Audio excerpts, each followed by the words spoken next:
August might be the height of summer, but pollinators are still hungry. Bees and butterflies need strong nectar sources now more than ever, and the right flowers can turn your garden into a late summer haven. Today we take a look at 12 of the best pollinator plants in full bloom in Bear's Yorkshire garden over the last month. Buddleja, often called the butterfly bush, is a classic choice. Its long, fragrant spikes are rich with nectar and irresistible to butterflies, drawing them in from all around.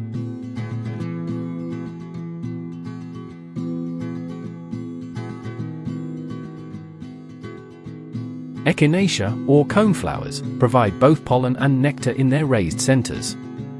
Their bright petals act like landing strips for bees and butterflies, making them a must for wildlife-friendly borders.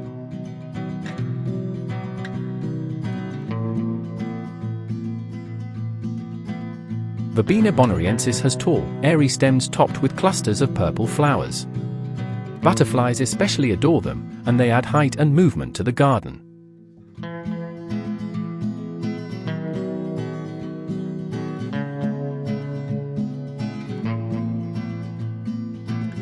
Fuchsias dangle their elegant blooms like lanterns, perfectly shaped for long-tongued bees. They thrive in pots and shady spots, bringing color and life to quieter corners of the garden.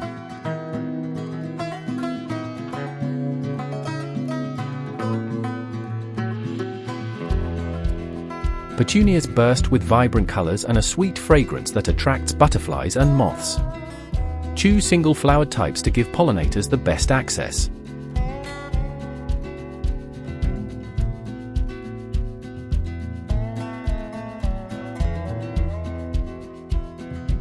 Tiger flowers, also known as Tigridia pavonia, are exotic August beauties. Each bloom lasts just a day, but they're rich in nectar and sure to attract curious pollinators.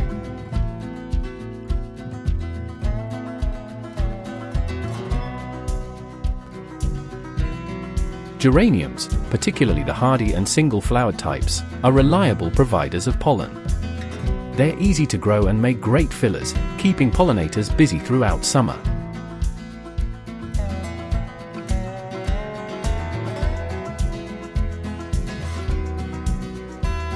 Gazania opens its sun-loving daisy-like flowers in the brightest part of the day. Butterflies flock to their golden centers, making them ideal for hot, dry borders.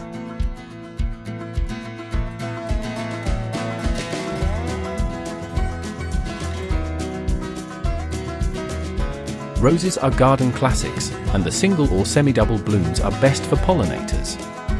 Their open centers offer easy pollen, while their fragrance fills the summer air.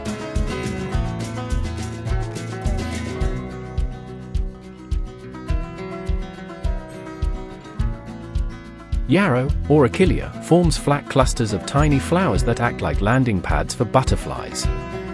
It's drought-tolerant and blooms for weeks, feeding pollinators well into autumn.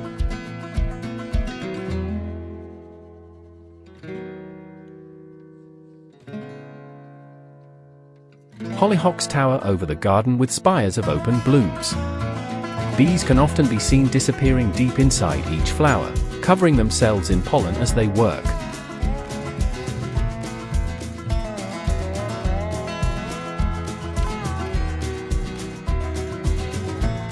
Cosmos are one of the longest blooming annuals, continuing well into autumn if deadheaded.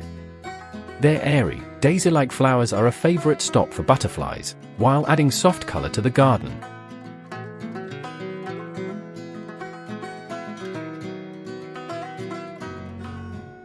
By August, natural nectar sources can start to fade, so planting these flowers helps pollinators find what they need. Together, they keep your garden buzzing with life and beauty. If you'd like to make your garden even more pollinator-friendly, plant flowers in generous groups rather than scattering single plants. Choose single or open-flowered varieties, which make it easier for bees and butterflies to reach the nectar. Even a few thoughtful choices can make a big difference.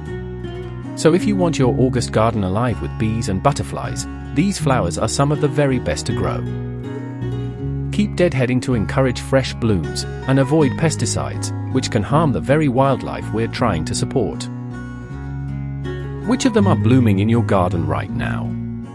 I'd love to hear about your favorites in the comments. And before we go, let's take a look at what else has been happening in the garden during August.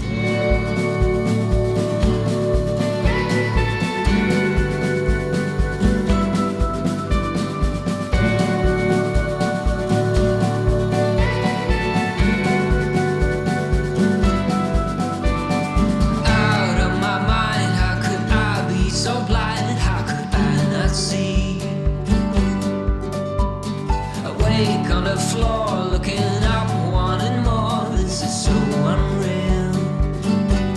I must have been wrong,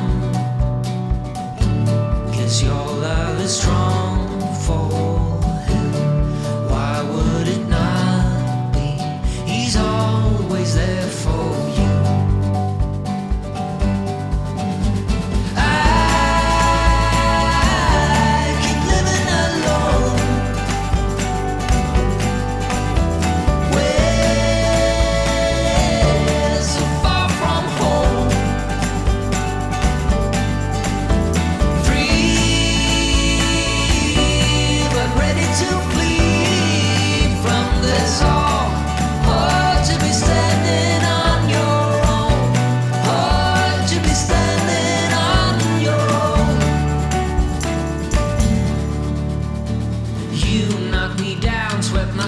Off the ground, left me on the floor. Hard to resist, got me looking like this, like no one before. 'Cause I must be strong, 'cause this might go on for long. 'Cause I was wrong, and he's always there for you.